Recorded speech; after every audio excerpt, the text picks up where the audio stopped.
Good morning. Good morning. Good morning. I am Anurag and today I am playing the role of Sergeant at Arms. Now, today is a special meeting. We are going to have a panel discussion, debate and lot of fun. So, now before starting the meeting, I would like to mention some ground rules that we usually follow in our Toastmaster meetings. First of all, please switch off your phone or put it on silent mode. Avoid doing cross talk during the meeting and please avoid moving outside, inside when somebody is on stage. And one more thing, please avoid talking about sex, religion and politics. Also, if you are talking, please refrain while discussing this topic. Now, as each and every one of us has a mission to achieve, similarly Toastmaster Club also has a mission to achieve. For this, I would request everyone to please stand up and put your right hand forward. The mission of our Toastmaster Club is to provide mutually supportive and positive learning environment in which every member get the opportunity to develop communication and leadership skills, which in turn foster self-confidence and personal growth.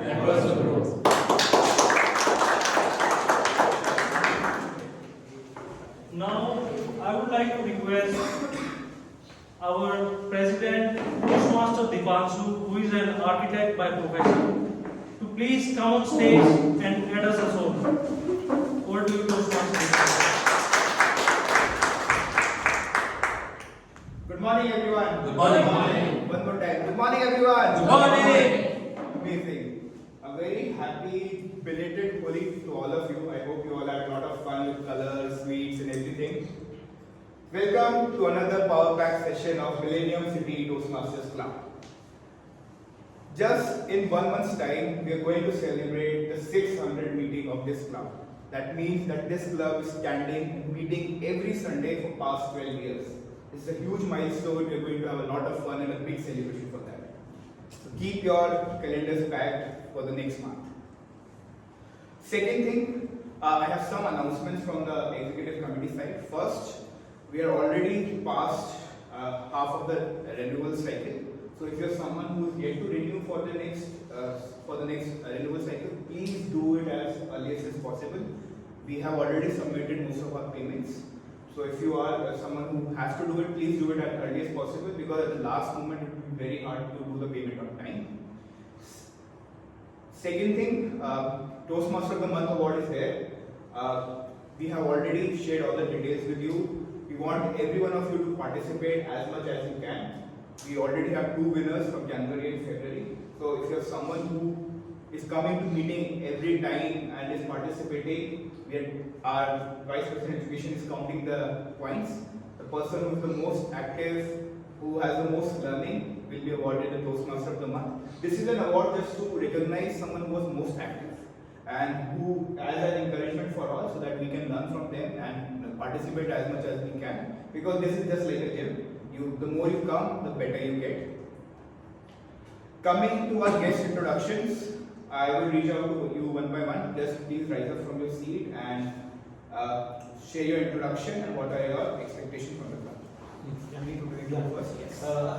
Yes. You can stand. Hi, good morning everyone. I'm Vineet Malik. I've done my Masters in International Affairs from Obidient Global University. And in profession, I'm doing an independent research. I give presentation at conferences, publish articles, book reviews online. So my interest, basically my expectation from this club is developing presentation skills, which are very key for conferences.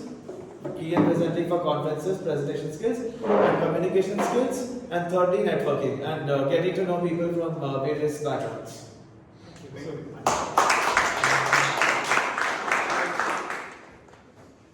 So, good morning everyone. My name is Ashish Singh and I am having more than 1.5 decade of experience in private sector. So I wanted to hone my communication skill, and that's why I was searching for the platform. So I found this Toastmaster Club. I hope this will be fruitful for me also. Thank you. Thank you.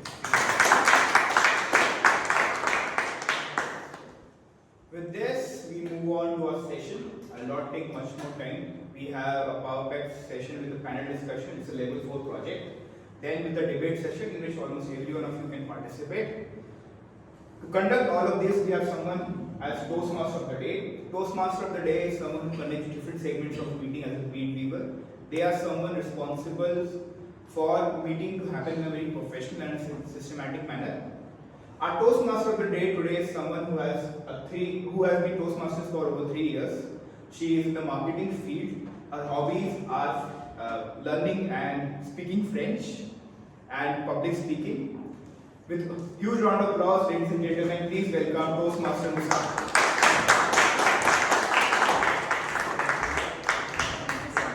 A very, very good morning to everyone here. Good morning. Good Good morning. morning. Bonjour. Very good morning to everyone here. Good morning. Alright, so the theme for today is debate, as has been explained by our presiding officer as well. Can someone tell me what a debate is? Exchanging of ideas. Exchanging of ideas. Anyone else? Articulating your viewpoint. Articulating your view. Sharing your perspective. Sharing your perspective. Speaking for and against a motion. Exactly. So it's essentially speaking for and against a topic where you are expressing your point of view, expressing your perspective, what you really feel about it, and at the same time you're seeing what the opposite person is saying and how you can, basically we use the word rebuttal for it, how you can provide a rebuttal against that argument. Basically say something that you can use that argument to bring it back to you in your favor. So we will explore this and more as we move forward. So to quickly take you through the structure of the meeting, today first we're going to have a panel discussion, which is going to be 4 seasoned Toastmasters who are going to come here. It's going to be moderated by Toastmaster Aparna, who is one of the most amazing speakers we have in our club, so it's going to be moderated by her. And what you as the audience is supposed to do in that time period is see how they're formulating their points. So she's going to share the topic, and then she's going to ask some, not extremely difficult, but she's going to ask difficult questions, something that can be a little bit controversial. And once she does that, they have to navigate their way through those questions and be able to answer in the way that they've been told to, right? So now I would like to hand over the stage back to Toastmaster Tanav. Sorry. No, yeah. So after just one second. So sorry. So after this, then we'll have debate rounds, and then we will finally conclude with the voting. So as we go on, I'll explain about each segment. Alright. So can we give a huge round of applause? May I request all the panelists to come to You're supposed to sit here? Yeah.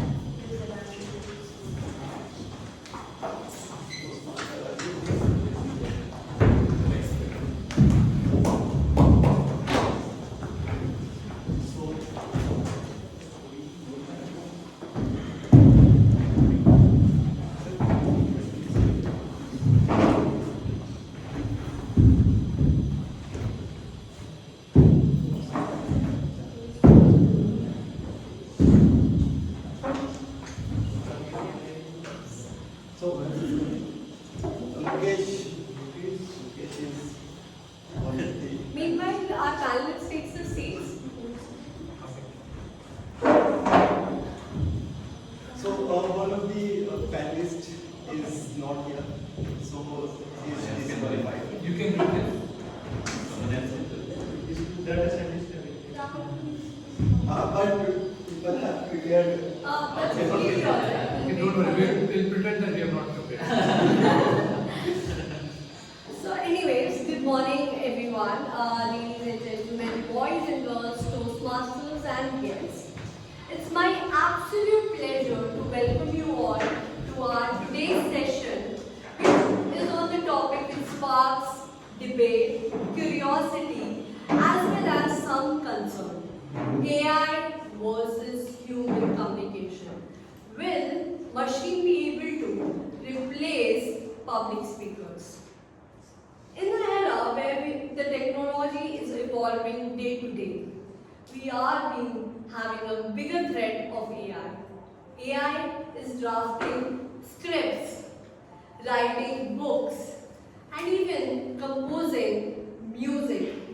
Do you think that AI has no possible threat to replace our public speakers? To unveil this, I have a lineup of experts who will help us to know whether AI has a bigger possibility to replace our public speakers. Join me to welcome all the public speakers.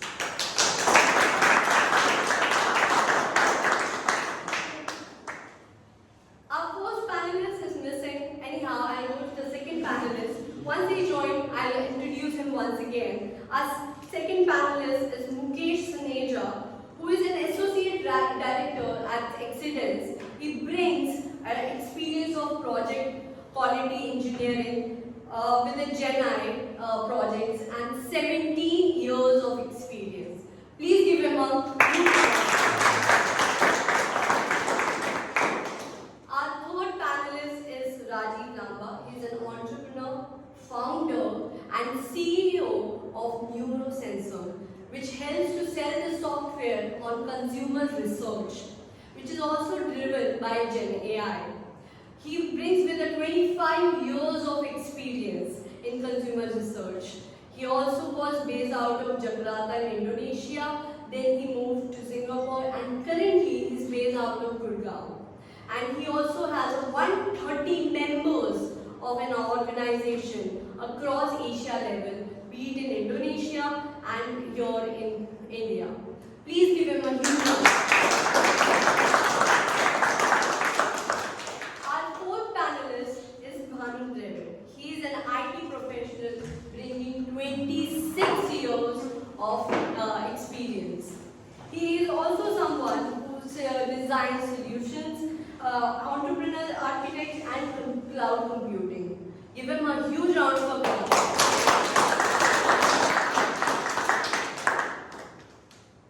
So, let me begin the question with the most burning topic. The first question I want to raise to Bhanu Dravid, who has been a public speaker from such a big time in Toastmaster. So, let's say AI model deliver a TED talk which is equally engaging, interacting, and also has an emotional connect with the audience. Would that prove AI can replace public speaker? Why not?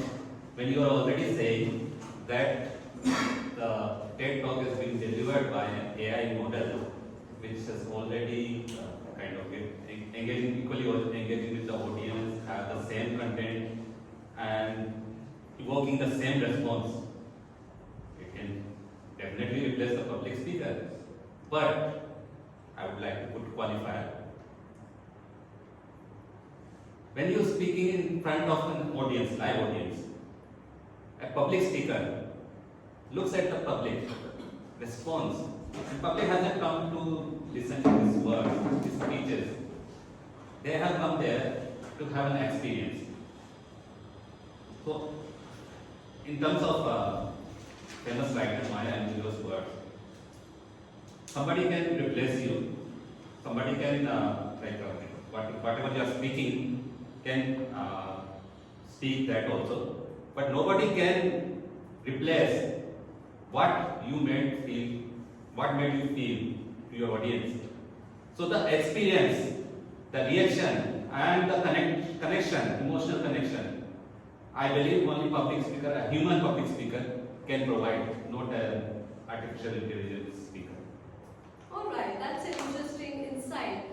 Bringing to that thought, as an entrepreneur, what do you think if I give you a choice that you have to choose between AI generated speaker or be a public speaker who can present your data, who can present the speech in multi-language, because since you are into that segment, and also can give a flawless speech?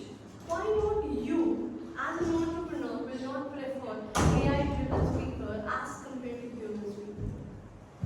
I think for a simple reason, like what Bhanu mentioned, I prefer prefer a human speaker. See, as humans, you can express emotions, vulnerability, fear that you have, right? Which is what people are ultimately engaged with. At times, AI can be too perfect in the way it expresses things. But say, for example, if I have to talk about a flow or a content, as a human, I can express in a way that I can make people engage with me, right? Imagine, okay, let's take an example. Imagine Honey Singh talking about his life, what he went through in the last 5-6 years, charas, ganja, whatever happened to him, right? Why he became bipolar, and he's talking about all those emotions, how he overcame that, versus the AI talking about it, who are you going to engage with, right? You will engage with the Honey Singh because you will be able to feel the emotion that he went through. Can an AI who can say the same thing can make you feel like the Honey Singh speaking? Very difficult, right? Because it's a personal story, it's a personal engagement. So my preference, like what Tanav mentioned, possibly will be always towards human, because we can be vulnerable, we can be fearful, we can demand credibility, we can demand trust, which possibly AI can't demand because it's an AI. Yeah, I completely agree with the fact that yes, the credibility and the authenticity, if you want to create with the audience, it's difficult with AI, but yet it is not impossible, right? In some extent, we can create those sort of credibility, like if I'm talking about your industry per se, when you need to connect with your audiences or your consumer or meet your customer, I think if you have to present the data, don't you feel it's equally a right thing to have an AI driven speaker? See, I can ask an AI to present the data in the story, right? But again, I think the implications and ultimately the engagement which goes with an audience. Can AI engage to that level of depth, right? Okay, because when I'm presenting and I'm asking you to take an action, I also need to understand your point of view. That if I tell you to take an action which can save you $1 million by cutting 25% of the staff, right? AI can deliver that speech, showing the data, presenting that data. You know, I want you to do this, blah blah blah. Lay off 25% of people, save $1 billion. It's very easy for AI to deliver that. But when I'm delivering that to you, I need to understand how you want to react, what are your expressions, which can be very spontaneous at times, right? Everything I cannot model. I can try to model, I can have people, great people like Rahul modeling everything. But I cannot model at times that spontaneity because I cannot read your minds at times, right? And I don't know when I'm presenting something to you, what is the reaction. Post your reaction, what will be my reaction? I can simulate 90% of that, but can I simulate 100% of that environment? Very tough. I think that's why even in my own industry, I still prefer a human. Delivering a deeper insight, we can have a bigger implication. Just telling you a normal finding, I can have a AI telling you a normal finding. What I feel from your thought process is the missing link is between the emotional intelligence, right? So building on that thought, before I go to the question to my panelists, for everyone, I just wanted to introduce our first panelist once again, Tanvi Ghosh. Welcome you. He's a business analytics and professional, 20 years of experience in global banking and financial service. Give him a huge round. So Mukesh, what is your opinion? What Lalina just mentioned? If you are able to stimulate, emotions with AI, don't you think then it's a better option to have AI-driven speech? If there is a possibility, since technology is evolving day by day, and if there is a possibility, is there a chance for an AI over a public speaker or a human speaker? I will say AI is not only competitive with a public speaker. We need to collaborate. Rather than saying AI will replace the public speaking, I will say that AI will more collaborate with public speaker. Because every public speaker has a lot of research before giving a speech. It's kind of collecting a data, it's kind of making a script, rehearsing the things. AI can help you. But ultimately, like 20 years before, we are saying that there was nobody thinking about a mobile phone or the 5G, or we can send a limit in one click. Everyone was thinking it was in a dream. Yeah. But nowadays, kids, when we told them, okay, this was happening, they no, you are right, because we face it. Same goes for AI and speaker. It will elaborate, yes, really it's a good tool. It will save your time, because as a public speaker, your main key is to engage with the audience. Rather than you have 10 other tasks that can AI help you. And this is the moment I think that AI can help you, and rather than being a competitor, we need to think as a collaboration tool, and we can make more effective. And the last, emotions that can be now replaced by AI, and it's real fact. We have seen in COVID as well, while doing our online meetings and other things, there was a different kind of energy in the emotions, and while doing connecting with the face to face. I'm in the insurance marketing as well. While I calling to people, there is a different emotion. But when you connect one-to-one in the person, you can gauge the emotion and you can replicate the things accordingly. That's good to public speaking. But in some extent, like apps like the Siri or the Alexa, they are having an engaging conversation with the customer or the consumer. Don't you think there's still a possibility? Siri. I'm not saying it's what I have heard from you. I just want to complete my thought. That I feel so completely impossible to simulate the emotions. But your take is that yes, it's kind of impossible to do, simulate the emotions. So what AI is basically based on the language training. And what you input, what you output.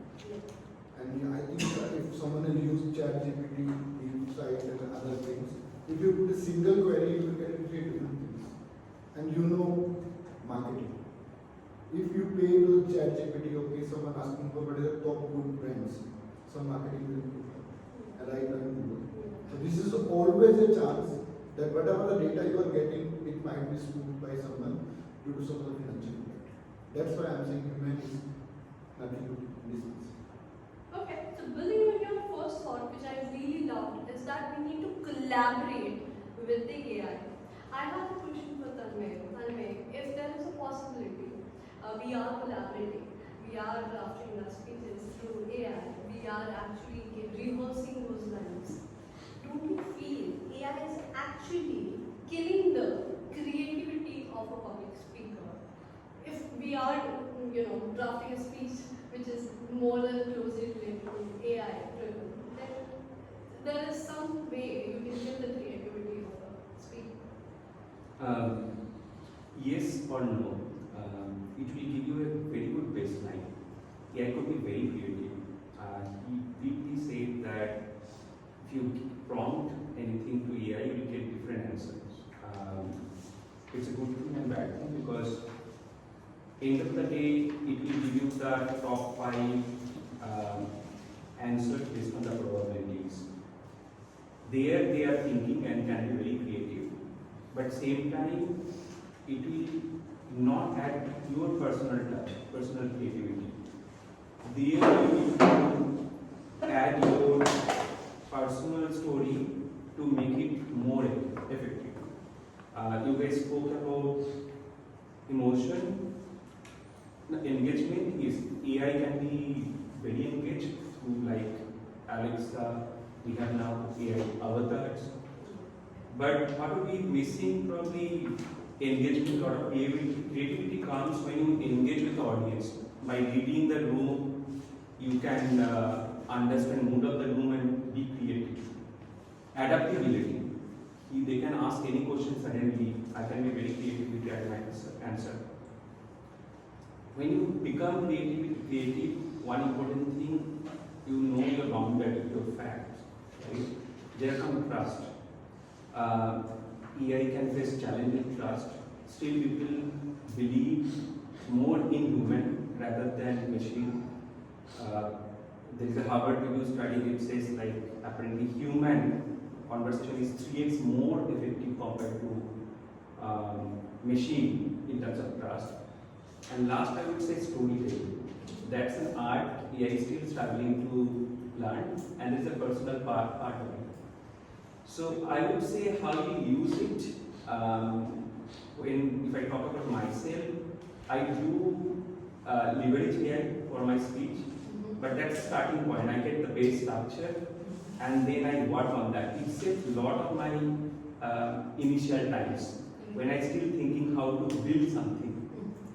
So that's the way I feel we can use it rather than completely killing it or ignoring it. I think there's no denying of the fact that for every speech or for every speaker, the personal touch, like what I made you feel, is more crucial and more That's important as compared to AI, which I also completely agree that AI will be having a hard time to replace in that case.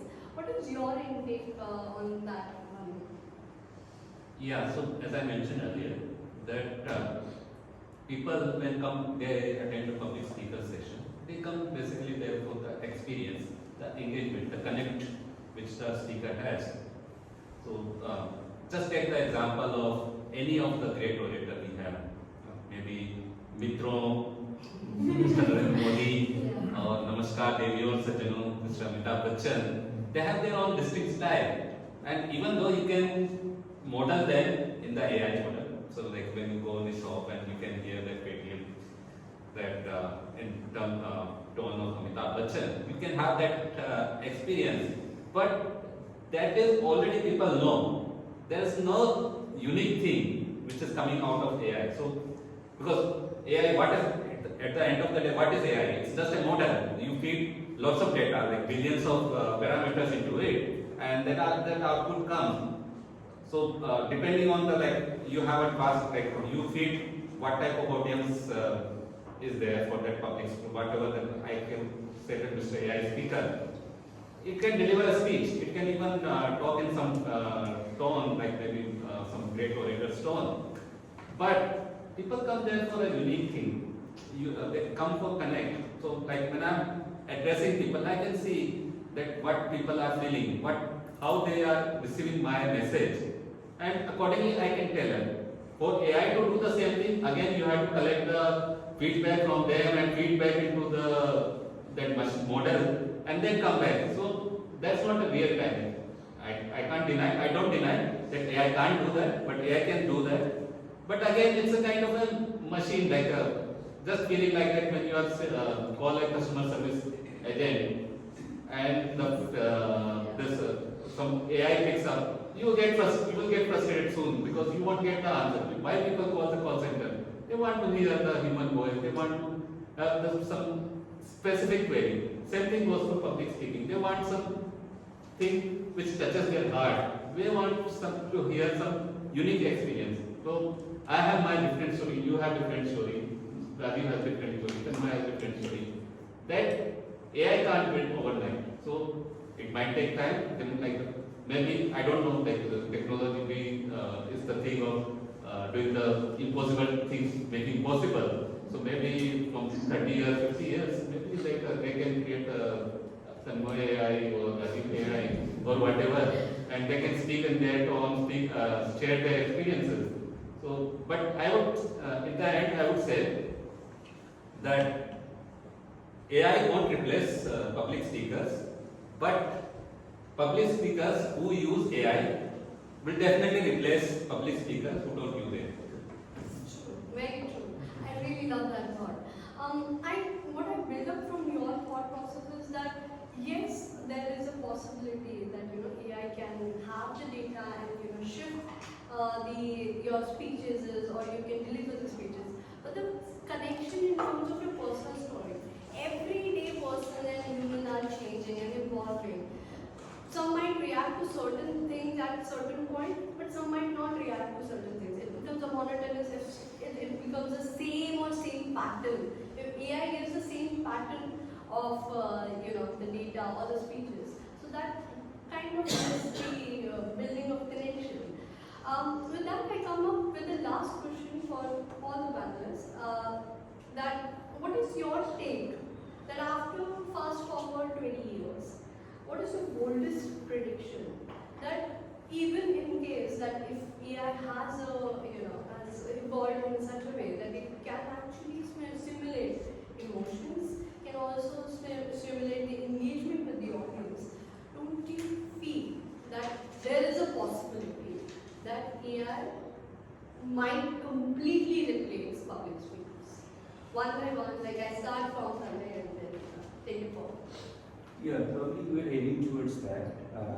We all heard after artificial intelligence and nowadays we talk about generative AI. The next time we are talking about artificial generative intelligence, which talks about machine overtaking human in terms of cognitive or cognitive intelligence also. We might head up there, and then I believe there is a challenge because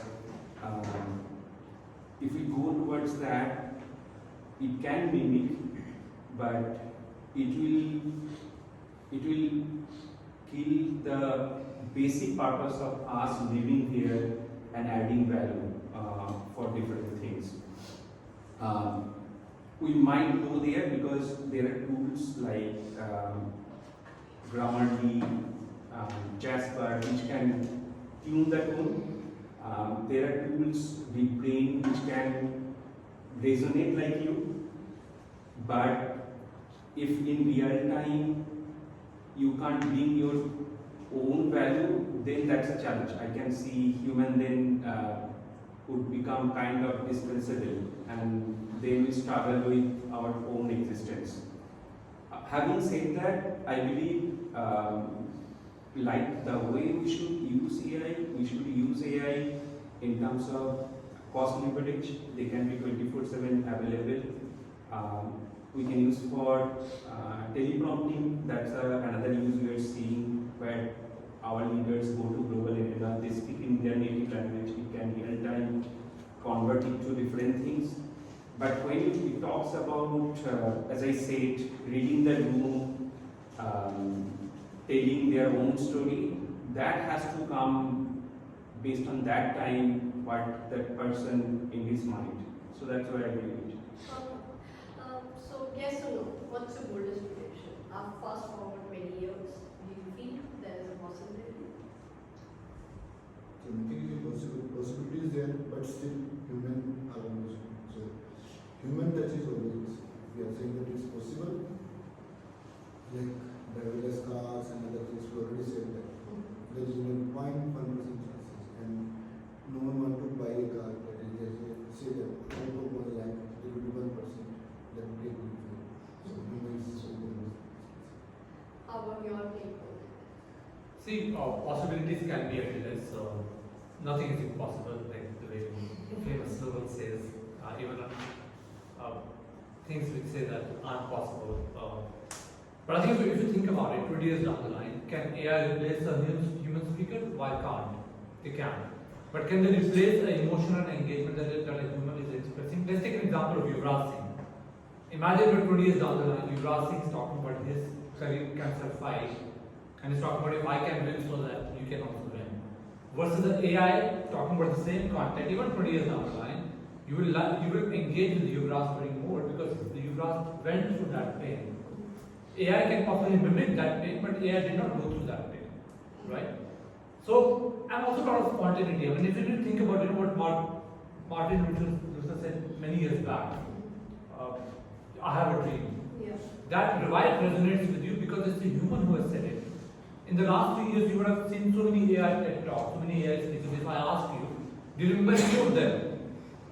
You would not have, but you would remember Hari Singh speaking. You remember Martin Luther speaking. You will possibly remember Yuvraj Singh talking about it, right? You will possibly remember a Virat Kohli interview that how he struggled in England and how he overcame that.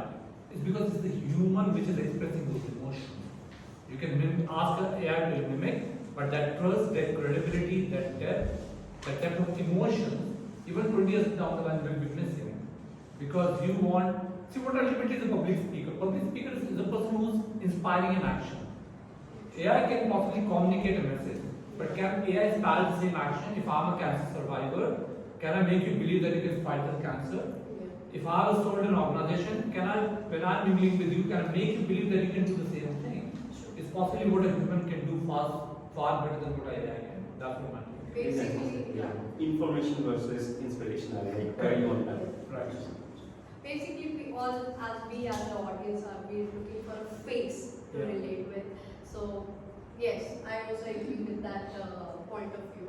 Lastly, just yes or no, what's your take? There is a possibility? Yes, to certain extent, because if you have seen the movie Robot, where Rajnikant creates his own machine clone, and he was doing all the things except he could not woo his girlfriend, and then he put some emotions, and you could see the results. So, like whatever we see in movies like 20 years back or 30 years back, that has become reality today. So everything is possible, but in the end, it's up to the human how much he wants to empower the machines and how much he wants to take their help. At the end of that, human is not God. So he can build the things, but not as much as God has created.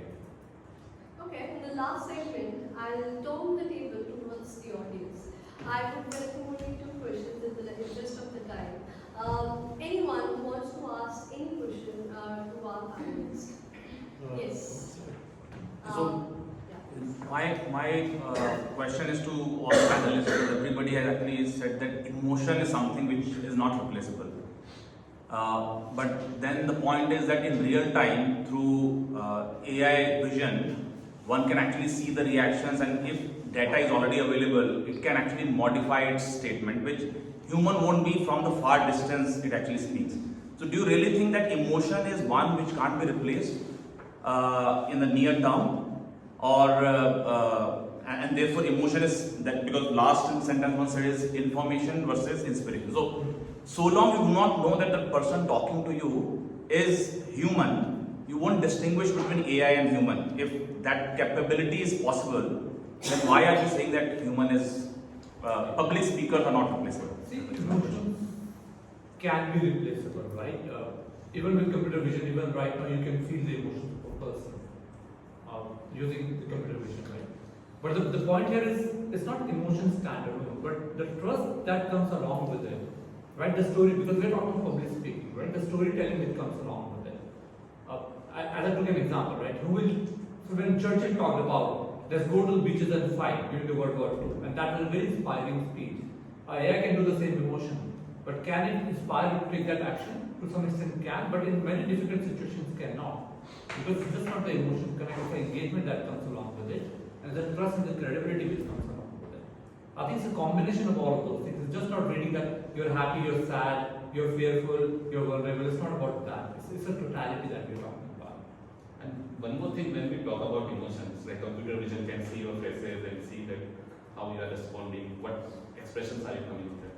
But human has a tendency that sometimes what we show on our face, we are not showing from inside. To take for example, many times we write satirical comments or something, and the AI just takes it on face value and say, oh, you are very happy. Like when you say, oh, what a great service. Maybe you are saying in a satirical fashion, and AI will take it on face value. It won't get into the inbuilt nuance or the subletting. So that one thing which human has mastered, I don't like, maybe that expression or the tone, AI can imbibe, they can build in their emotions, but I don't know like whether this thing can be built or not.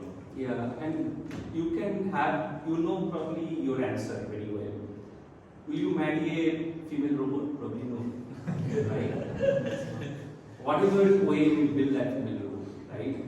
So, emotion by definition comes with something very human, which we can feel, not human even. We feel emotion from dogs, right? And there are robotic dogs also. Can it replace? No. We look for something which we can touch, feel, which has life in it, right? So when we talk about long time back when scientist Mr. Bose actually invented or found that yes, tree has life, example. The experiment is one about emotion. So that's very critical. We'll just take one last question No, from the no, guests. my question will be, it's very long, so. All right. Yeah, it's leave. Can you please keep it very short because the time has shown you the time. Yeah. Okay, so we have been through our childhood into small wonder and now we've seen things, right? So I understand the emotion part, but let's say 20 years, 30 years down the line, in some of the fields, specifically training, where you have to train people, you don't really need emotions there, right? What is your take, and this question for everyone, what is your take where people are actually investing time in training people in organizations, in fact education as well, teachers? Do you think that training sector, education sector can be replaced with AI? Yeah, I'll answer that.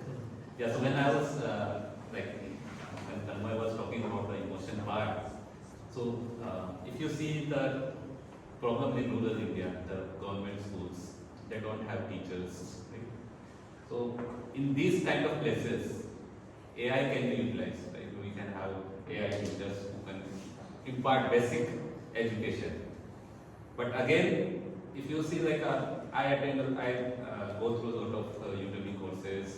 They are one way, like you just keep listening to them, that they are recorded. Maybe AI can also do the similar thing. You have doubt, maybe at certain level they can answer, but they won't cater to individual learning needs, because everybody has different levels. So yeah, teaching can be for teaching. AI can be a great tool. It can part all basic things what you want to teach, and I'm sure we should use much more in our things. But I think I have a point of view on that. Sorry everyone, I just apologize. I want you to finish your thought, but in the interest of the time, I would request you to keep it short and then we'll have a closing remark. See, I have a different point of view on few things like what you mentioned. Possibly AI might not be able to do right now, but if you think 5 or 10 years down the line, possibilities can be endless. Which means AI can possibly do the entire tutoring, can take the responses, all that is built in the model. As long as deep emotions and love and feel, similar to what Tanav said, is not required, a lot of basic things can still be done, even if it's being education. I'm not talking right now, I'm talking 5, 10 years down the line. This is delivery, a lecture, understanding, because all of that can be fed. What question people can ask, what response you have to give. So not a lot of 90-95% of those tasks can be done even 5 years down the line, not even 5, 3 years down the line can be done. I mean, Gen AI is moving towards agentic AI, right? So gone is the concept of Gen AI. It's getting obsolete slowly. But I think with agentic AI coming in, all of those things are very much possible. The only part would be deep emotion, love, and how make a person feel and take an action. So with that, I'll have a closing remark.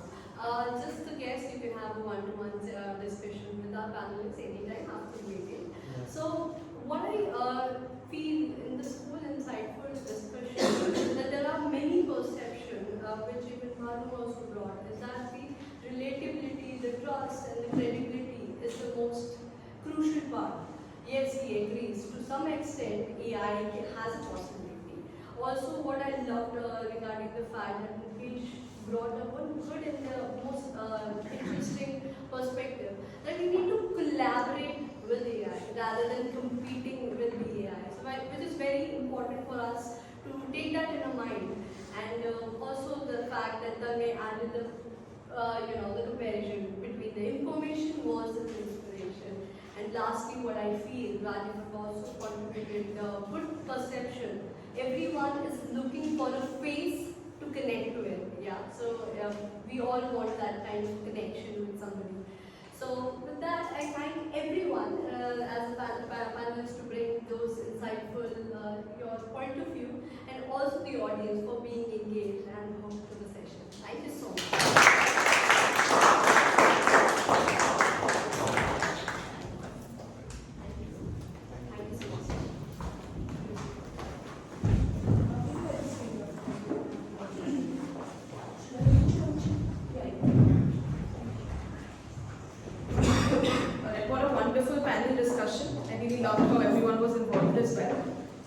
This was actually the perfect example of the different ways how arguments can be formulated. There were stats involved. Someone said that, okay, 3 times more you would hear a human rather than an AI. There were quotes involved. Although debates traditionally, this was a panel discussion, it was separate, but debates traditionally don't get emotional. So quotes, maybe don't have to utilize it. Logic was used. Logic and critical thinking is key in a debate. There were examples given. There was relatability established.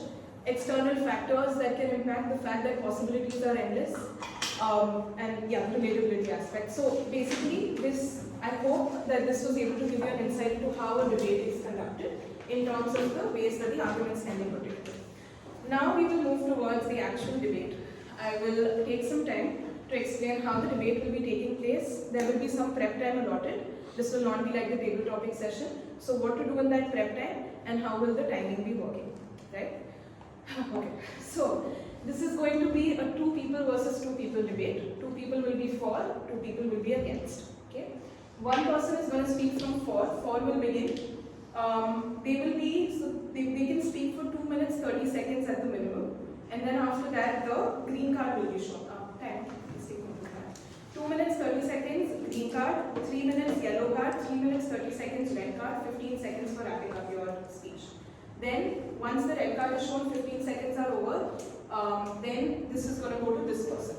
Alright, and then this is how it's going to end. So debate should ideally be going on for 15 minutes, not more than that. What are you supposed to do during this time? The first person, the foreperson will set the stage for the debate in a way and set the argument in place. This person will offer their arguments, and at the same time, if possible and if it is in your mind, you can offer some counter arguments to what this person has said. And then it will keep on going like that. This is clear so far? Okay. The way the teams will be created is there will be one person who's done L2 and one person who's not, like below L2, ideally. This is what we want to prioritize, so that there's an experienced person and maybe not as experienced person together, so no one is at a disadvantage. Alright, timing is done now, prep time. I will be giving the topic right now, and then once the teams are decided, you will have 10 minutes to sit outside and prepare. What are you supposed to do in those 10 minutes? The first minute will be, and this is how like normally debates work, where you get prep time, so we thought why not do it that way. First minute, you're just supposed to think about the topic.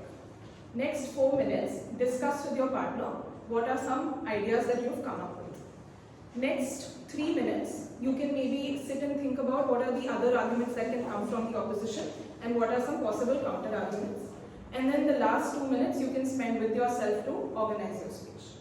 Is everyone clear? I hope this is not too complicated. Alright, perfect. What will the audience be doing in the 10 minutes? I have organized some games, so we'll be playing games in those 10 minutes. Okay? Alright, so let's start with our first team. Who would like to come in first? 4 members requested. Yeah. Like we have the 10 minutes, so if we are, let's say, 4 debates, 4 rounds. We've decided 3 rounds. We have 3 rounds. Yeah. And we have the 3 rounds, 12 people already decided and common 10 minutes. So that means safe. Okay, sure. But then the other team will get more time to sort of. Yeah. Prepare. They will come back to me. Because it will be Instead of having 3 I prepare 4 games. Alright, okay, 12 people then. So let's start with the first group, first round. Yes? People will not participate. Yeah. No one else has participated apart from the season Toastmasters in this one. So we need how many people? 12. 12. So Okay, so one by one, let's go. What level? I've not got level yet. You've not done. Okay. I am level 2. You're on level 2 or you've done level 2? No, I am on level 2. On level 2. Okay. Who else? 2 more people. Yes. You're on level 1. Okay, 1 second. We've gotten 2 level 1 people. Now we need 2 above level 2 ideally. Okay, yes? And? Okay, perfect. Please, all 4 of you can come. Okay. I will give you the topic. You can sit outside and remember we set chairs for you. The other 2 groups, please take your chairs and go outside. It's fine, they can stand and prepare. Otherwise, they will be alone. You can stand and prepare. Outside. I'm outside. Okay. Actually, you can stand. Otherwise, there will be chaos. I've prepared 3 seconds. They have breakfast.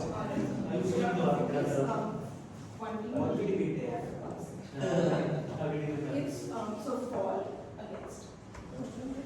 It should be allowed to get pocket money without parental supervision of association. Yes. Kids should be allowed to get pocket money without parental supervision of its usage. Not the amount, but how it's being utilized. Parents should not use it. For please, you have 10 minutes.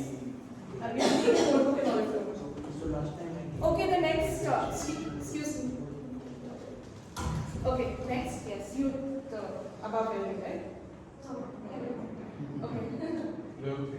Level 3, okay. So one we have, Level you, three. you, okay, so two people level 1, you and, okay, all four level.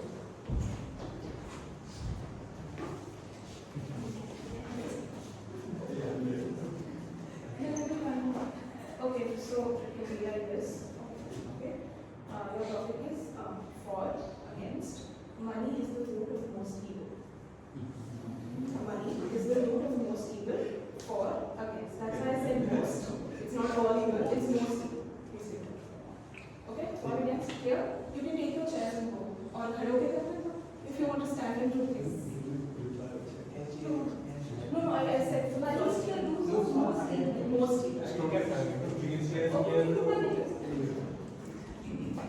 Okay, next. Perfect, okay. 1 second.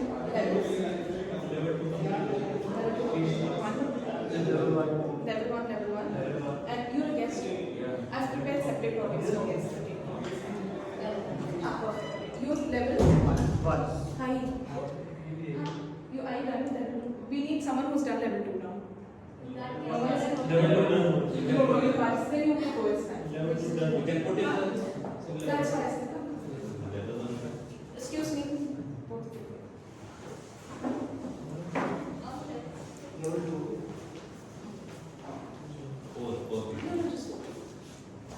Sorry. Okay. So it can be. No, I think you can come here and you can go there. No. Okay. Okay, for, against. In life, it is important to go with the flow. Level of philosophy. Okay? In life, it is important to go with the flow. So, this is a little bit of an abstract topic. So, whoever is speaking first can sort of set the stage for what the topic means. Yeah, then you can do it. Okay? In life, it is important to go with the flow. For, against. Take chairs if you want.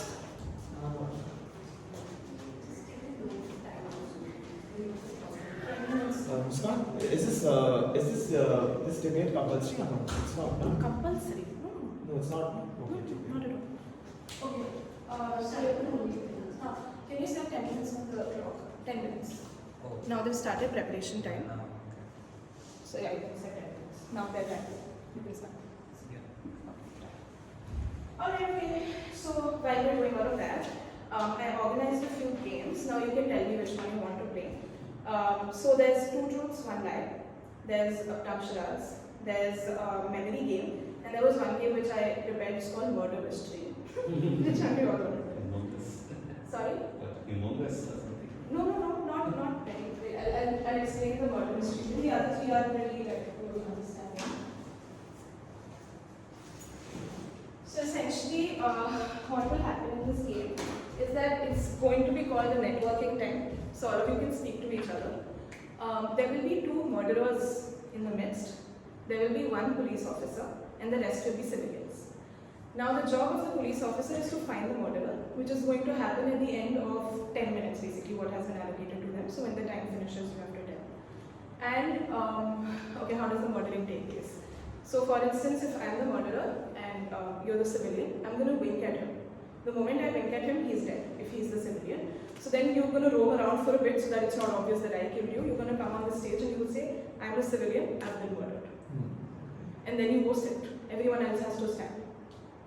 Does that make sense? One. So what are you going to do? Actually, I'll have to roam around, right? Yeah, you just talk to each other. Just don't treat it like a networking session, except there's 2 murderers. Repeat again from the beginning. How many? 1 murderer. So there is 1 murderer. No.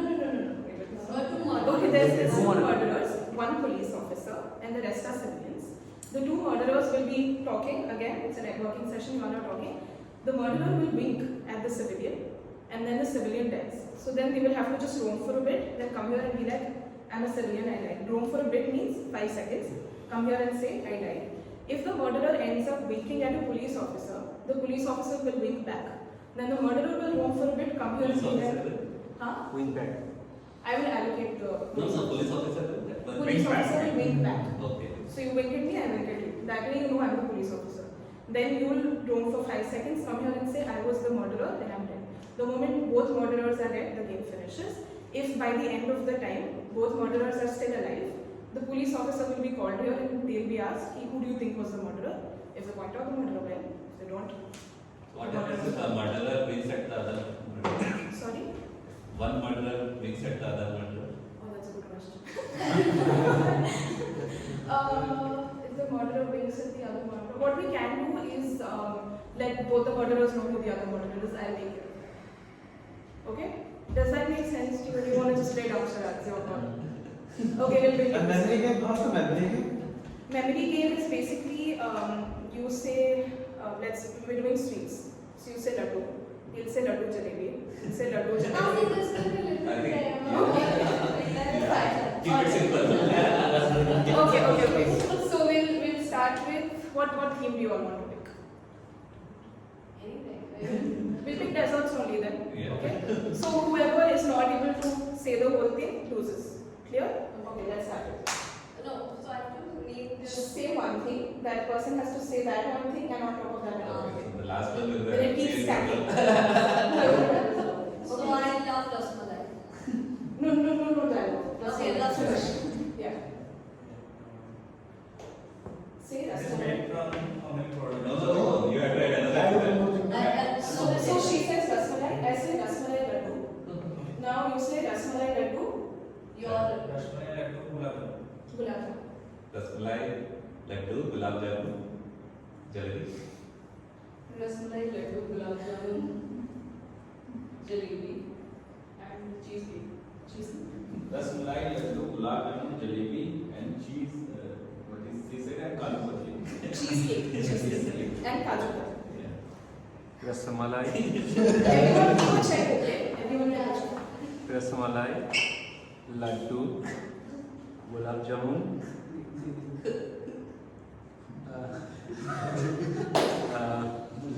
Jalebi, Cheesecake, Kaju Katli, Rasgulla. Best of all. So,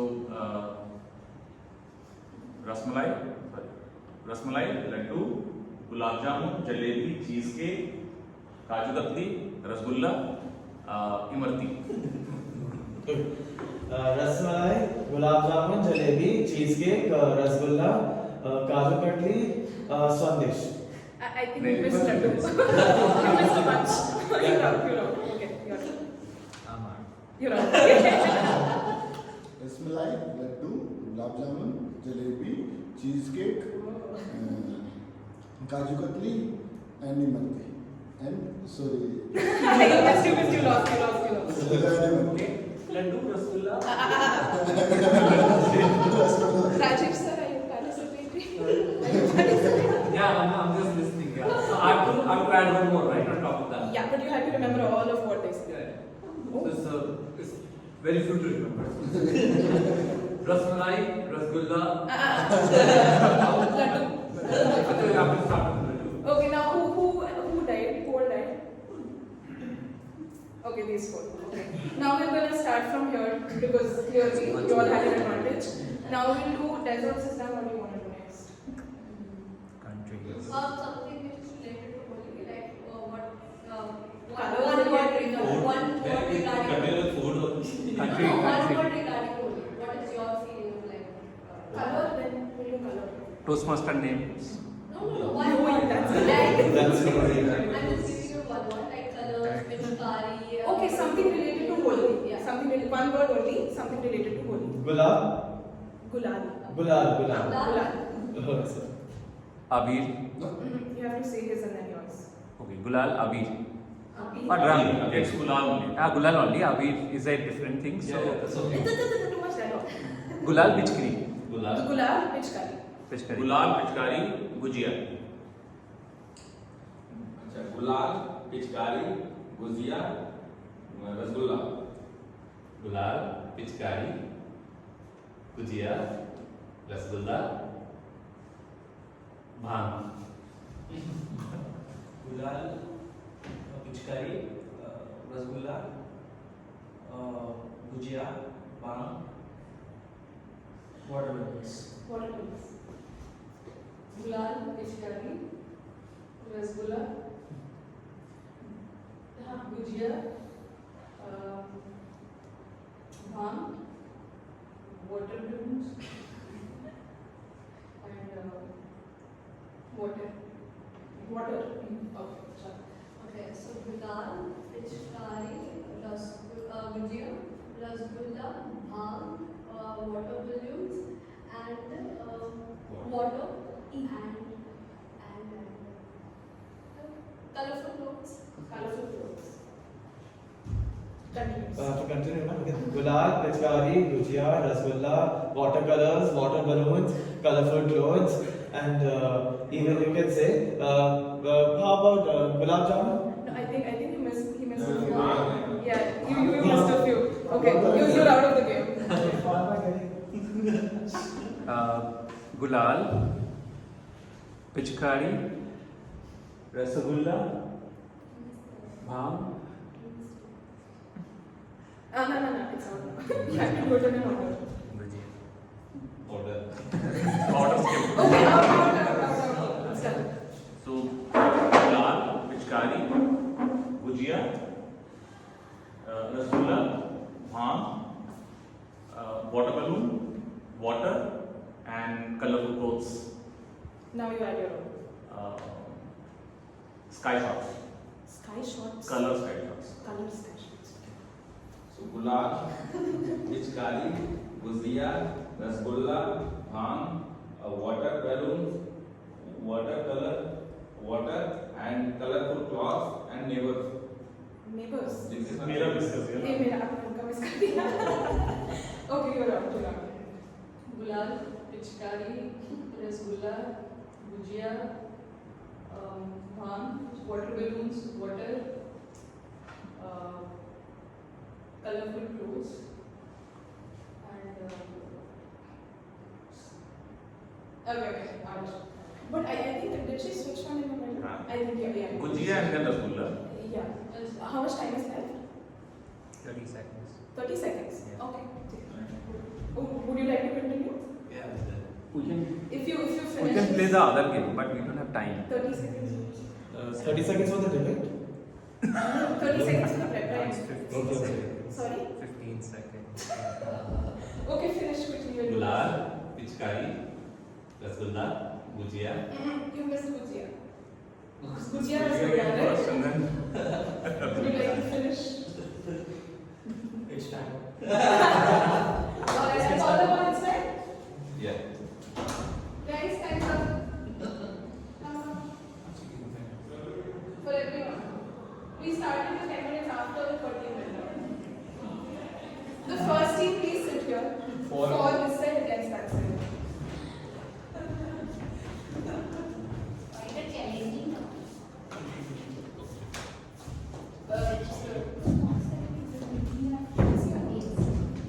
Yeah. Should we allow them to see the notebooks and talk? Oh, be careful. So you have to put it. I think that We will try to get to see. Without notebook, guys, you cannot see your notebook. all them I haven't read anything at all.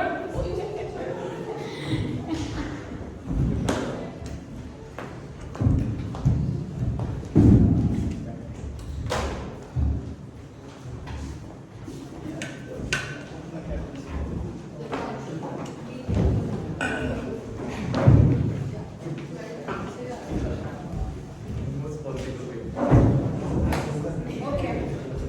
Alright, one thing, excuse me. Okay, no crosswalks now. When it's done. Whatever you prepare, you look at your notebook if you want. But once you come on the stage, no notebook. You cannot look at your notebook at all. So we begin. Timing is 2 minutes 30 seconds, 3 minutes, 3 minutes 30 seconds. Then you'll have 15 seconds to wrap up your speech. Okay? Okay, so their topic was kids should be allowed to get pocket money without parental supervision of its usage. Okay, is everyone clear with the topic? Kids should be allowed to get pocket money without parental supervision of its usage. Yeah, okay, we're going to start with four first. So the parents should not monitor where the money is going, because first it's created trust. They rely on the student and rely on their children that of course wherever the money is going, they know the trust is there. It gives you a sense of responsibility and capability as where the money is you are trying to put it, it's on the right source, totally legal, and it also creates you to build a different, prepare for the decisions through the life and take the right decision. So these are three things which we came through as soon as we hear the topic, which is for the forward motion. So that's my first point. So, when you say that we should give all the rights to kids that how they want to spend their money, at that time we have to also think about that our kids, they do not have, because since they are small, they do not have the capacity or ability to their prefrontal cortex, now I am a psychologist telling that their prefrontal cortex is not so developed. So that the analytical thinking, what is really good for us and what is really bad for us, they cannot understand. So whenever they will spend the money, and if we will give them without checking it where they are spending, they will spend obviously whatever they feel like things which are really not good for them. Maybe it could be like a junk food, ice cream, or something more than that, right? And spending money in such areas where they do not know what is really good for them and what is bad for their health, what will happen? Their self-discipline won't develop.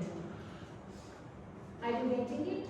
And then the trust, what you are talking about, the trust never comes with giving them money. Trust always comes when you really trust the person.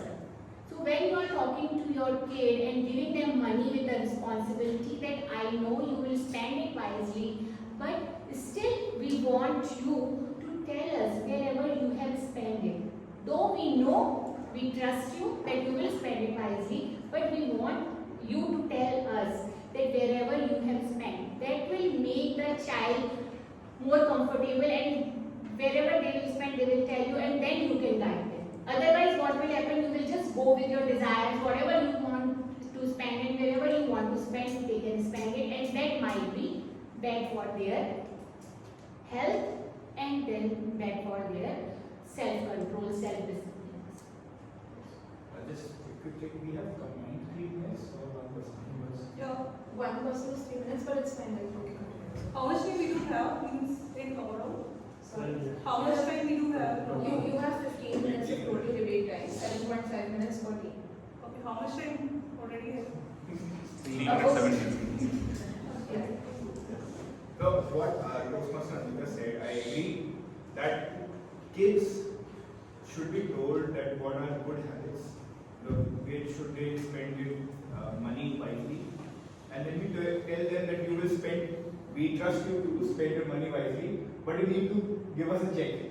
I don't think that's trust, because when you say, because I have a nephew, and when you say to him that we trust you to take care of your sister and to take good decisions, he will not watch TV, he will completely focus on his younger sister. The reason I'm saying is so because positive reinforcements always bring more results. Same in Toastmasters also, we try to encourage people. So if we have positive reinforcement that you are going to spend the money wisely, and kids are going to make mistakes, there is no doubt about it. But when they make mistakes, and the response could be, the response could be two ways. One could be that parents become more stringent. When you're not going out, tell me everything you are doing. When you're going out, call me 10 times. You can be more stringent. Or you can say, okay, you made a mistake. You can share your experiences, because I'm sure you also have made some mistakes, right? Okay, I didn't make a mistake, but that broke my parents' trust. And it hurts them. For the next time, I would really urge you to be respectful of your choices, because they say drinking is bad for you, smoking is bad for you. Let other people do it. Tell them also that it's bad for you. Don't break your parents' trust because they have put in the trust. But do not. We trust you, but we're not completely over your head that you do this, you do this, you do that. We just trust you as completely because you are a son and daughter. So I think that way trust is very important. Being stringent, being focusing on just what you are doing with your time, what are you doing with your money, all those things eventually lead the person, your kid, to, eventually will lead the person to be, okay, don't let me do it now. Either once I will go to college, I'll do it even more, or eventually they're going to start making their own money and they're going to do it 10 times more. I have friends who have parents, just the most stringent parents I know. And in the school time, they didn't allow them to go outside, to play everywhere. The moment they went to college, all of us were choosing a college nearby Delhi vicinity so that we can live at home. But that particular friend chose the college away from home. And when the moment he went to hostel, completely changed. He do everything 10 times more worse than it could have happened if the parents would have been just, that we trust you, this thing is bad for you. Because he felt, whenever someone says no to him, he felt that someone is just denying him the possibility of doing anything. Right? Everyone wants to be in command of their own life, everyone wants to make their own decisions. So let them do it, but tell them, give them good knowledge, give them that how smoking will eventually lead your life to peril. You will have a lot of problems and you will not be able to do many things. So I think good knowledge really helps. But being stringent and being over their head is not going to work. Eventually they are going to start making their own money, and they are going to do it because I've seen it again and again. I don't know which kind of kids are in today's life. I have a kid who is 9-year-old, and many times I say that you don't have ears at all, because whatever I say he doesn't listen. So the Panshu saying that once he is telling to his nephew that to take care of your sister, then he totally takes his or her care. But in my case, like I have the friends, they have the kids of the similar age, but all of them say that all the kids have so on their ears. As and when they want to listen something, they will listen. But as and when we want them to listen something, they won't listen. So it's building the trust and giving, that having the trust in them, giving them money without any monitoring and all. I don't think it is going to serve the purpose, because we are talking about the kids who are below 10 years, and they don't have the capacity or the ability to decide what is wrong for them and what is right for them. And at that age, if we just give them money and we say that we don't monitor at all. Like to give an example, yesterday example, my child had a severe cold, but still he wanted to have a cola. And if at that time if I don't monitor that, what he will think that I have the money and I'll go and I'll just go downstairs and I'll buy it and I'll have it. But at that time he doesn't think at all that I have the severe cold, and this spending the money on the buff cola is going to damage my health. So he won't be bothered at all. He will just think that yes, I have money and I can buy it, and he will satisfy himself. So that immediate satisfaction he will look for. And being a child, I don't think they have that much, understanding and visibility that how much that immediate satisfaction can harm them in long run. So I don't think that without monitoring at all, they should be allowed to utilize the money as and when they need, because all the personality traits which are developed, all these things do happen before the age of 10. So we have to monitor them where they are utilizing or spending that pocket money.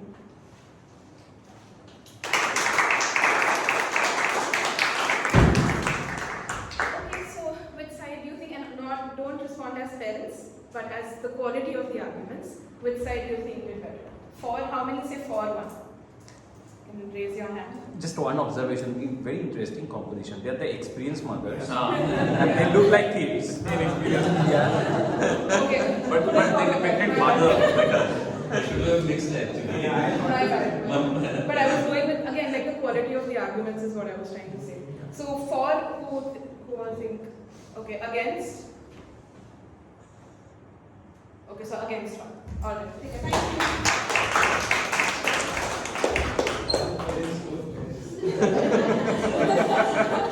That tells you least of the quality of the argument. Okay, the next team can please come here.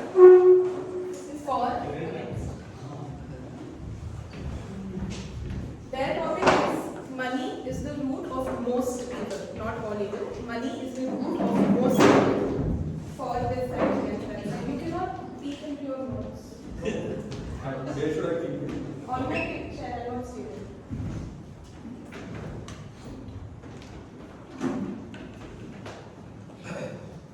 Once more, money is the root of most evil. Yes, so money is the root of all evil because right from the thousands of crores of corruption done by some of the business magnates or the politicians to the even the adulteration of petty theft done by the vegetable vendors or the beggars. So money is the root of all evil. It destroys the fabric of our society. The spirit of fraternity get killed because of this. Mainly because of the money. So we believe money is the root of all evil. I would like to refer to you because I would not say money is the only evil. It is actually your personal belief, values, and when we say about theft and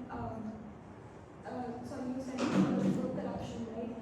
So I would say that it comes with you, and if your value system is such and you become greedy, certainly things start from us. So I would say it's us, our value systems which are corrupted. If we change, this would not happen. And money is not, it's just a tool. It's not an element that makes you corrupt. Sure, I agree with you that values play a much bigger role in our actions. But I would like to point out that the pursuit of money brings out bad aspects of our behaviors. See, what happens is when we pursue money, we create a discontent in society. And why is that? Because it creates disparity. Because some people consolidate large amount of money and there is little money for others, and our society is structured in a way that it's made possible. So which inadvertently leads to comparisons.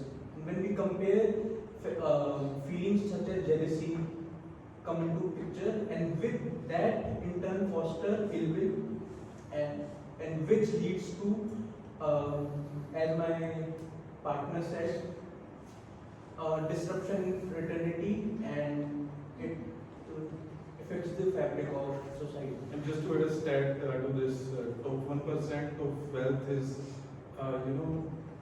owned by, top 1% people own 40% of wealth in India. So this creates a huge disparity. For the people who don't have money, for them the life is a living challenge. And the people who have lots of it, they don't know what to do with it. Right? They spend thousands of crores on their marriage and even doing some silly things which could be done on maybe like 1% or 0.1% of that money. So that is he's definitely correct. The disparity in the society is created which destroy the main fabric of our society, which is fraternity. So I would like to say that again, money is not the issue. The issue is actually your emotional imbalance. If you're comparing yourself with another person, why do you have to do that? Why do you have to do that? I understand there is disparity in terms of one is poor, the other one is rich. But sir, a poor can also become rich. We know the story of Ambani, right? He came from this to that, right? We know that. We have many examples in our society who actually worked hard to become to that level, right? So I would like to say that it is your emotional balance, and if you are imbalanced, certainly you can't achieve what you want to achieve. It's not money. It's like I said, it's a tool. It's your emotional imbalance that is making you compare to the others. I would like to add on that. You brought in inequality, right? There is an example of Bill Gates, Ratan Tata. They have so much wealth, they have done a lot of charity, a lot of good things for the people. Now they have enough money, they could have done anything, but they focused on good things. Now take the example of Kingfisher founder or the owner, and maybe you can think of the example of the ICC bank scam, where they had enough money, they had everything. Still they sorted out to doing something to more than they expect. So it depends on what you do with money, and it mostly towards more money you have more desires as well. You talked about inequality. So there are people who hardly could meet their day-to-day life. But out of those people, only few, maybe let's say 20%, sought out to doing wrong things. And there are good people as well who are relatively poor. So it depends on how you perceive. At the end of the day, money is just a materialistic thing. It cannot be the root cause of everything. If that is the root cause of everything, then how do you explain we fight over religion, we fight over color, caste, race? All these things should not be neglected, and we should not point out everything on money. So just to answer that, then you can maybe answer. No, this. I just wanted to point out that the topic was, it is root of most evil, not all evil, and we are not comparing people, and we are not telling that what people can do with it. We are just trying to explain the scenario that the component of money introduces to the society. Just that. Let's say we remove money. And just to answer what you said before, your viewpoint is very skewed. In India, there is 130 crore people. You're just talking about handful of people. Ratan Tata and other people you talked about, there might be a handful of these people, 10, 15, right? You know about, what about 130 crore people? So the fabric of society, if you're talking about, we have to talk about society as a whole, not about the Ajit Premji or Ratan Tata. They might be, flying into $1 million of jet, who guzzles, crores of fuel in one go. So they are, different kind of people. We shouldn't be even discussing about them if we are having a debate about, society. The society is comprised of every single person, right? 130 crore people, not about a handful of people. So that's just my answer to what you And just I said. would like to argue with that because it is also the mentality of the people. I was passing road and I was on the red light. I asked one of the ladies, she was fine. She was fine carrying a child and she was begging. I asked her, do you want to work at my place? She said no. Why would she work?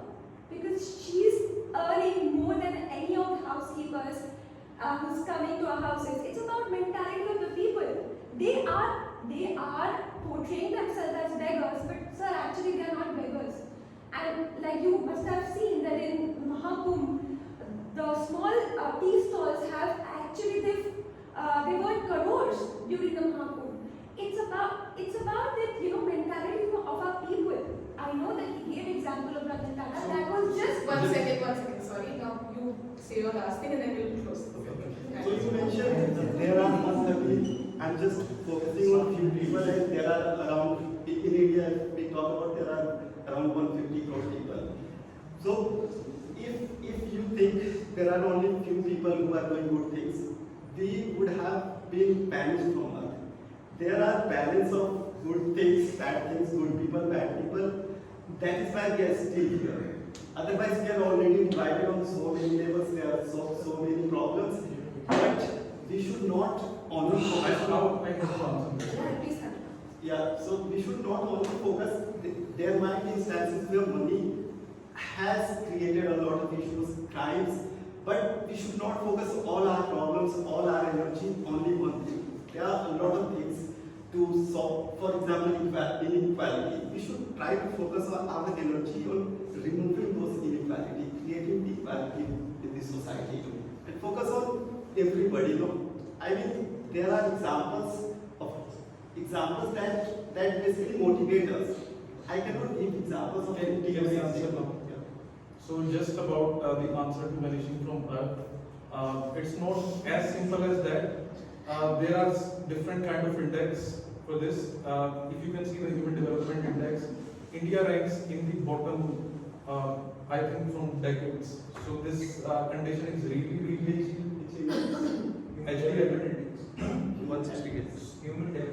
Human Development Index. So if you look into it, you'll see with India ranks, if we're talking specifically about India, so the condition is quite poor. We cannot say it's good or it's not about vanishing from Earth. It's not as simple as that.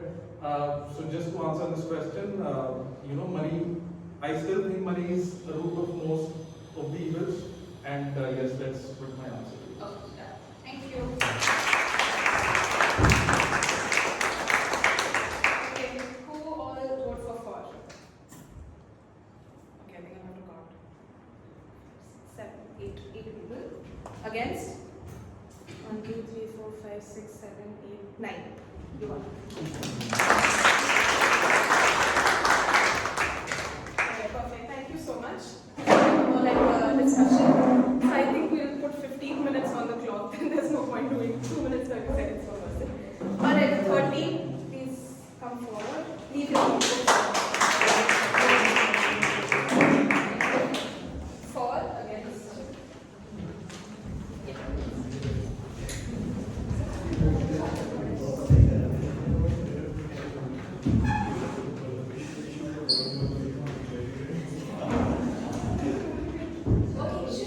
Okay.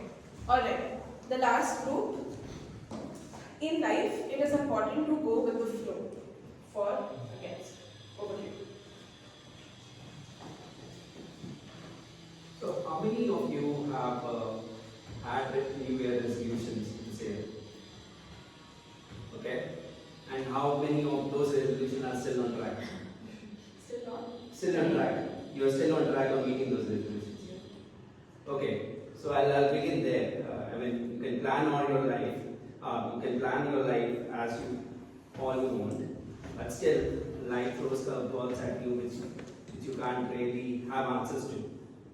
So that is why it is very important to go with the flow, and also it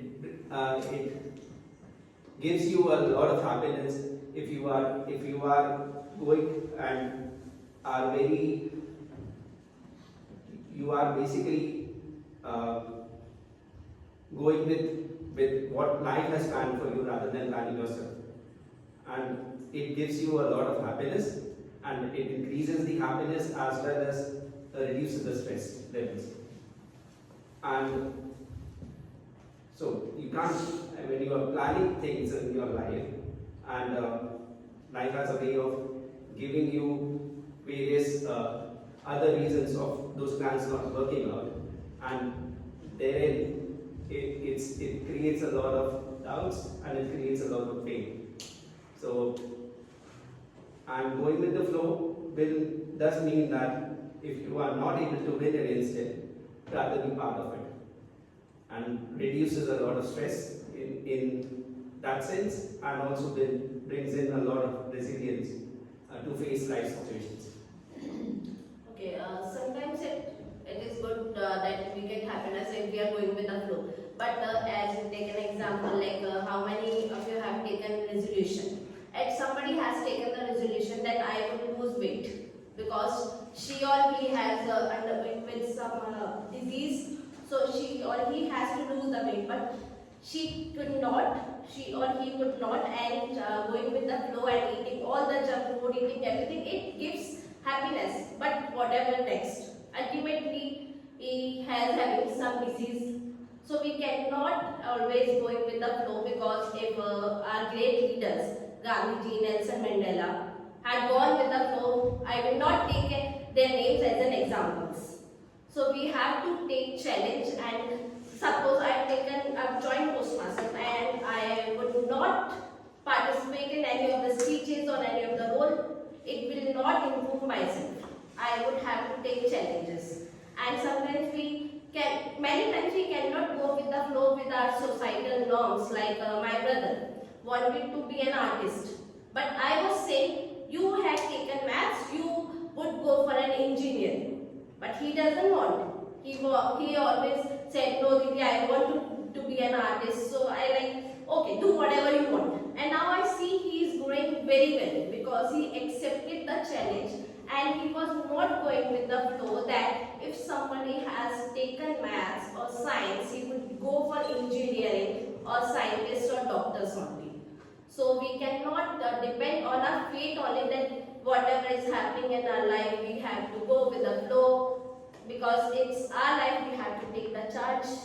So let me address her concern. First of all, I think we should understand what the go with the flow really means. It means being in present. If you are in present, you are calm, you are understanding what is going around you, and you are not consign yourself with the rigid patterns, formation that you have to follow this thing, then you have to follow this thing. Think about a day, for example, a Sunday or a Saturday, when you have no office work, nothing, and you are just sitting calm and you are just planning out, I am going to do this today, I am going to do that today. That day is we are talking about. You are not you don't have any strict schedule for that day. That day you are planning yourself, and this brings new creativity in the room. You become more creative, and after that completion of that day, when the whole day you are going with the flow, whatever you are feeling correct, you are feeling happy in the end.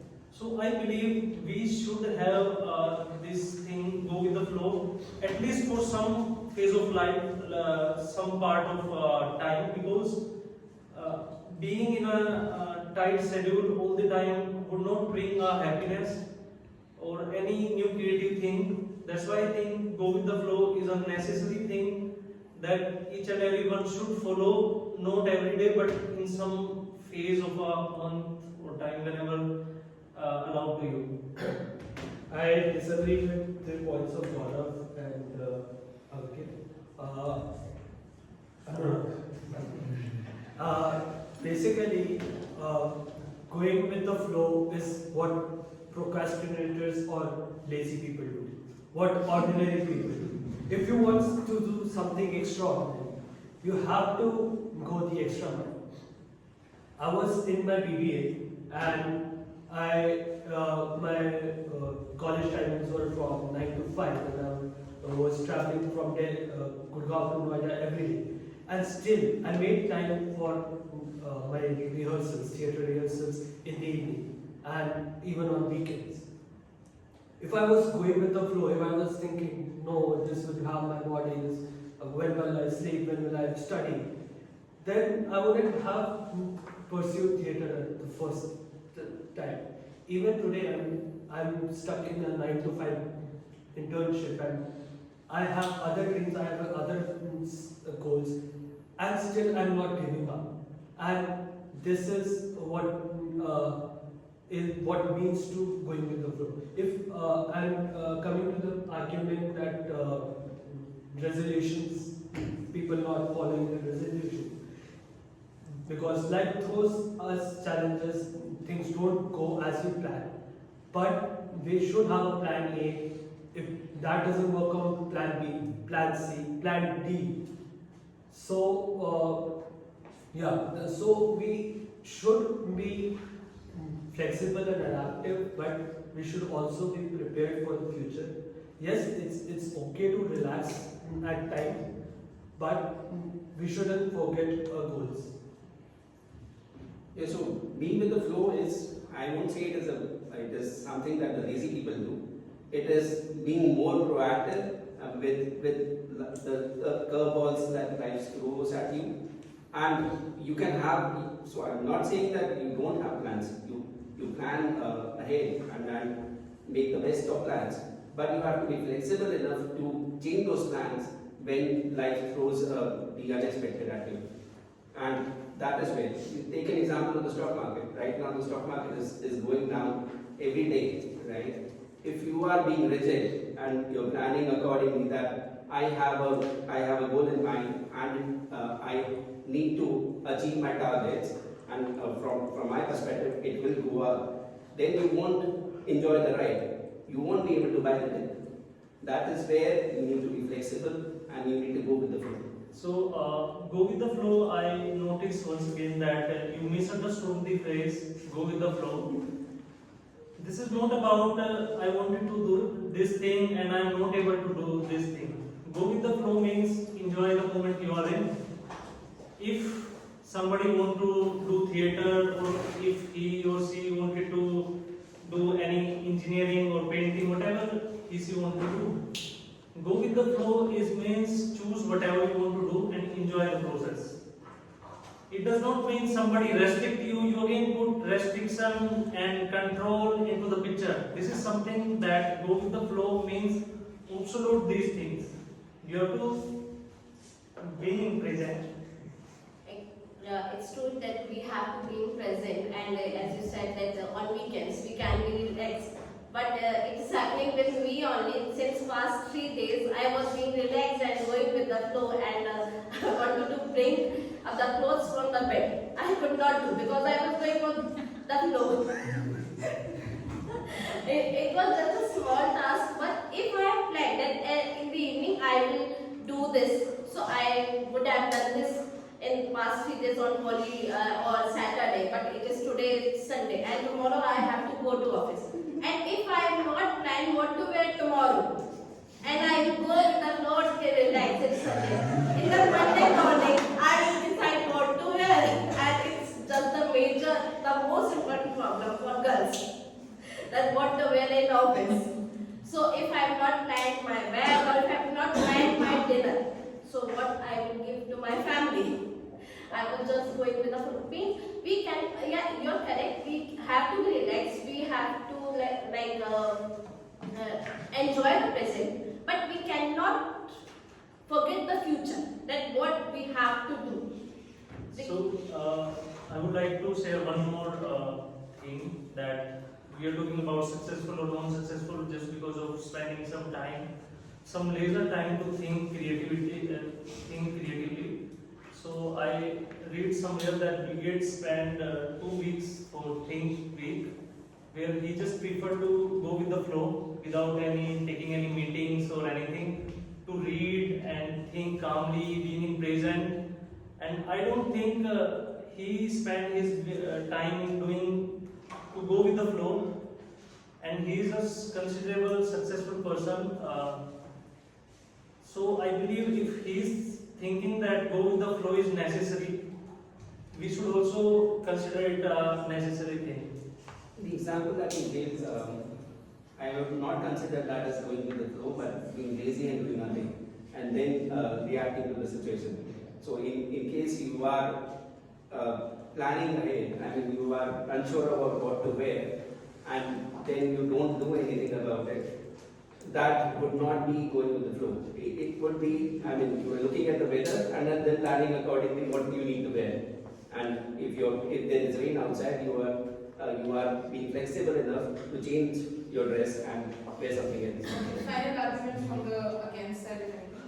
For Bill Gates' point raised by Aparna, I never said that it's not okay to relax. I think you misunderstood me. Basically, we should relax, but we should give more priority to our goals and planning for the future.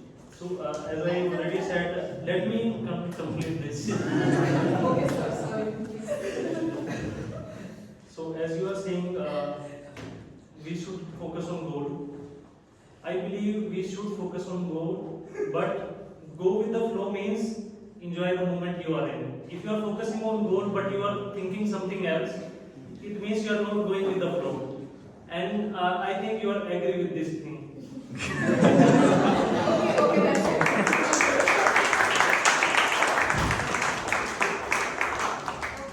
This was the best debate. Sorry? This was the best debate among three. Great. Okay, who is for the against side? Who is voting with the against side? I'm also with the against side. I didn't vote last time. 1, 2, 3, 4, 5, 6. For? The creativity point of view was important, I think you mentioned. Okay, so the for side.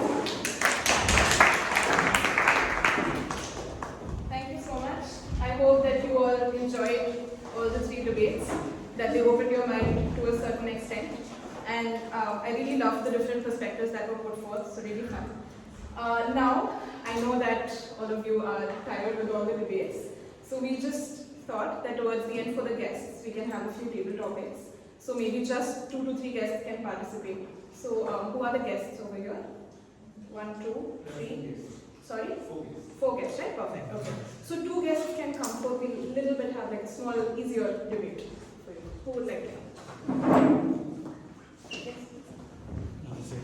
I'll take my time today. Sorry? I'll take my time. I want to just understand everything. Yeah, sure. No worries. Yeah. Okay. Who is your favorite actor or actress? Any? Shah Rukh Khan. Priyanka Chopra. Okay. So now you have to convince us that your actor is better than the other person. So you have to convince Priyanka is better than Shah Rukh Khan. Both of them are very good competitors in that sense. So Priyanka versus Shah Rukh Khan, you have to say why Shah Rukh Khan is better than Priyanka. Works? 1 minute time minimum. Just 1 minute minimum you have to speak. You'll show the green card. That means you can stop if you want. Red card, you have to stop. They will debate or one by one? One by one. You present your stance, then you present your stance. That's it.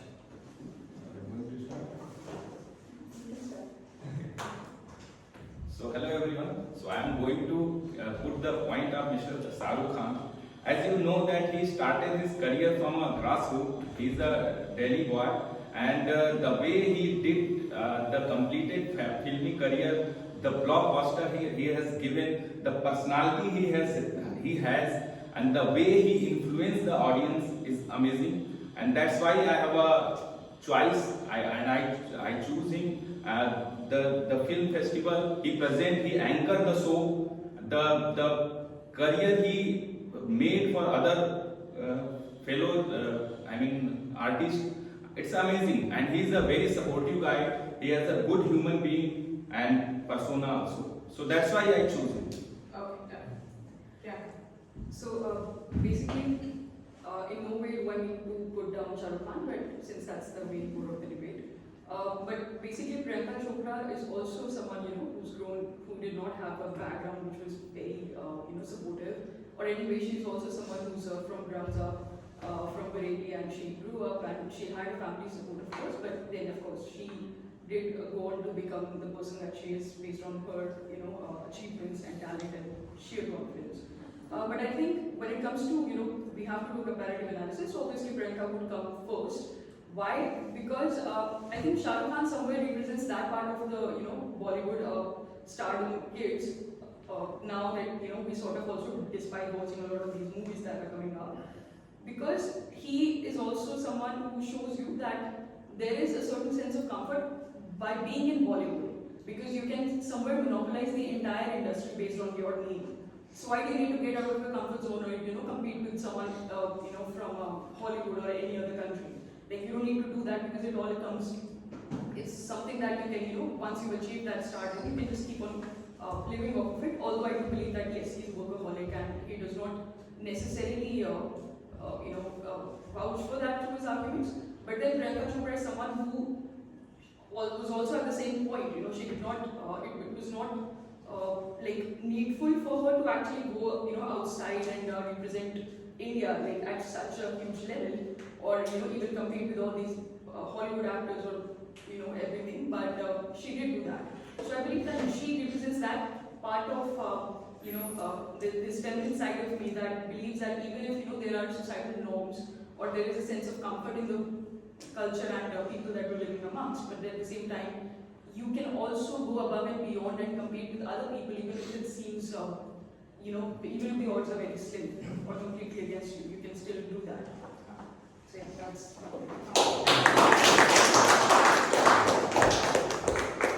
We won't have voting this time. Thank you. Guests. We have 2 more guests. Yeah. Would you like to participate this time? Not next time. You would like to participate? Okay. We don't. Alright, okay. So that's the end of it. Now I would like to call the presiding officer back.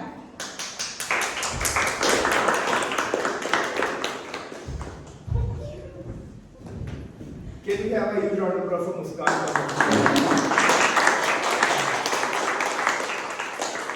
first thing first, we have voting form shared in the group. Please vote for the different role plays. I think we have first, second, third for the debate. So who do you think was the first, who do you think was the second, and who the third? Yeah, and for the guest, please reach out to your nearest member and scan it. And I think we forgot timer's report. Would you like to give it on stage? Yeah. We have huge round of applause for Toastmaster Tanav.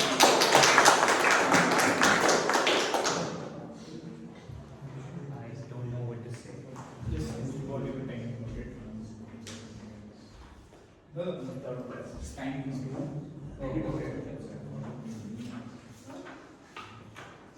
Yeah.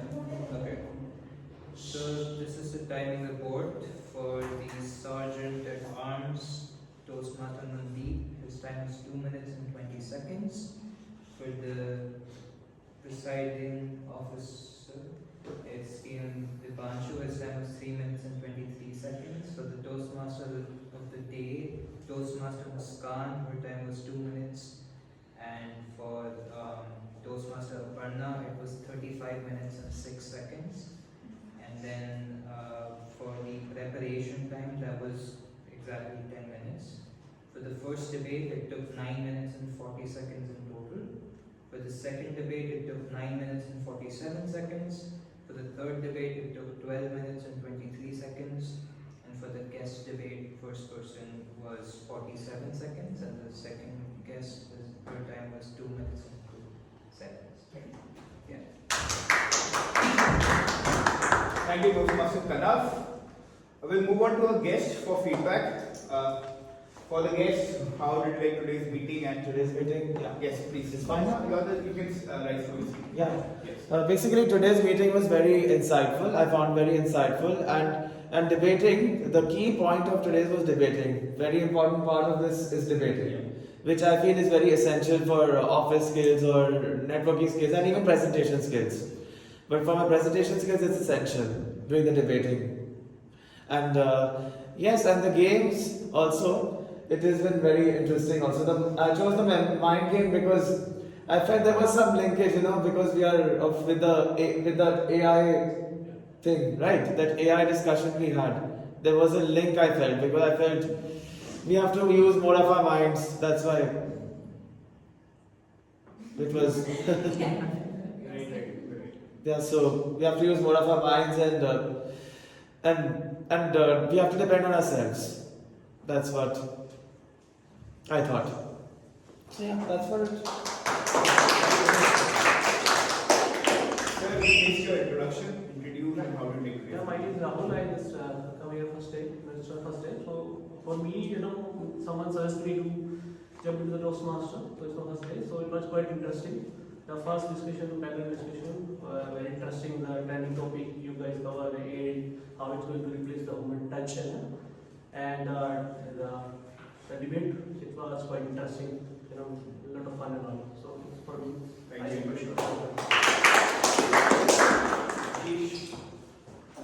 So the entire article was fantastic and everyone played a good role. I think this kind of session is going to have a great ramification on our future and career. So best of luck. Thank you. I'm Sushri. I'm a software engineer. But yeah, I'd like to. So I came here because of Ayush. So he vouches for Toastmasters a lot. But yeah, I think coming from this background where in schools and everything, where debates and all of these things are so much inculcated into us as something that you need for everyday life, and then sooner or later you join the 9-to-5 jobs and you realize that it's not really it's not that much how much you would like to utilize that thing. But yeah, I think it's really nice to have people with very much same social interest, and so that was fun. Thank you. For the benefit of guests, we had a different meeting today. Our regular meeting has 16 role plays. It's a standard Toastmasters meeting. So if you have not witnessed that, I would highly recommend to join us next time. That will be our normal meeting. This time we had a special meeting because we had a Holi weekend, so a lot of members were not available. And also for the guests, please reach out to our VP membership Toastmaster Vishu. She will help you with all the Toastmasters. Rahul, do we have results? Yes.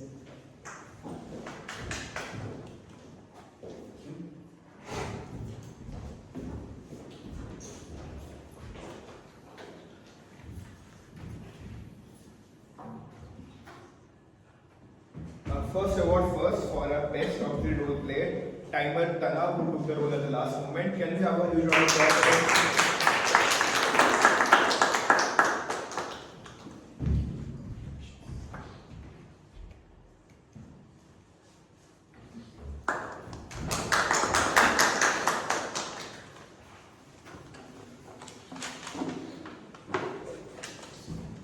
Then comes the best role player. We have two. One was our panelist moderator, Toastmaster Aparna. One was our debate moderator, Toastmaster Muskan.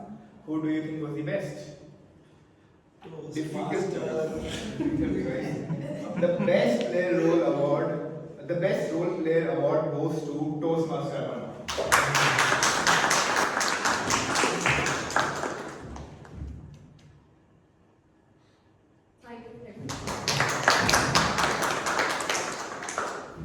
For the panel discussion, we have 4 panelists, and the award for best panelist. Who do you think? We have 4 panelists: Toastmaster Rajiv, Toastmaster Tanmoy, Toastmaster Mukesh, and Toastmaster Bhanu. Yes. Who do you think was the best? Toastmaster Bhanu. Rajiv. The best panelist award goes to Toastmaster Rajiv. Anurag, yes. Rajiv's best friend.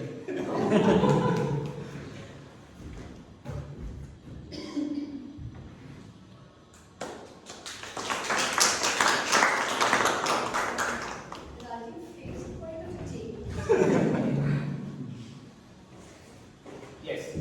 First for the debate, we have 12 participants, and to do justice, we have divided it into 3, so third, second, and first. So for the debate, best debate for the third place, best debate role player, third place is presented to Toastmaster Amita.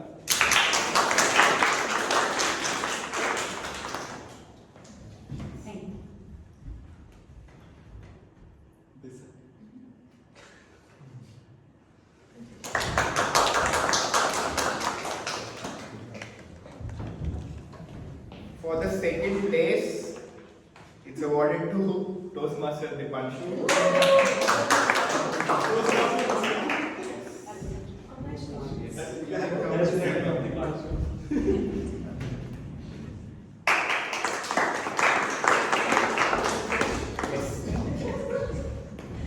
And for the first place, best debate role player, first place is presented to Toastmaster Vishu.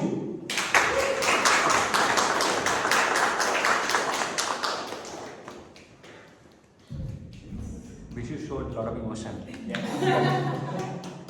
The first topic. I came in between, otherwise she started. Very supportive. With this, we close today's meeting. We hope you like this session, debate session. We are trying to have such more sessions because regular Toastmaster meetings sometimes get monotonous, and a lot of people want different ways to experience public speaking, experiment with public speaking. So as debates, I think last time we had tall tales and panel discussion. Please keep some happening. So please, if you have some new ideas, Toastmaster Muskan was someone who came forward with debate, and she organized everything. She was doing all the work last week. So if you have some ideas, how we can do different things, please keep on sharing. We will try to have more and more different kinds of meeting. But all in all, please do join us for the next meeting. The role plays list nomination will be opened by Toastmaster Rahul. With this, thank you everyone for joining us, and please join us for the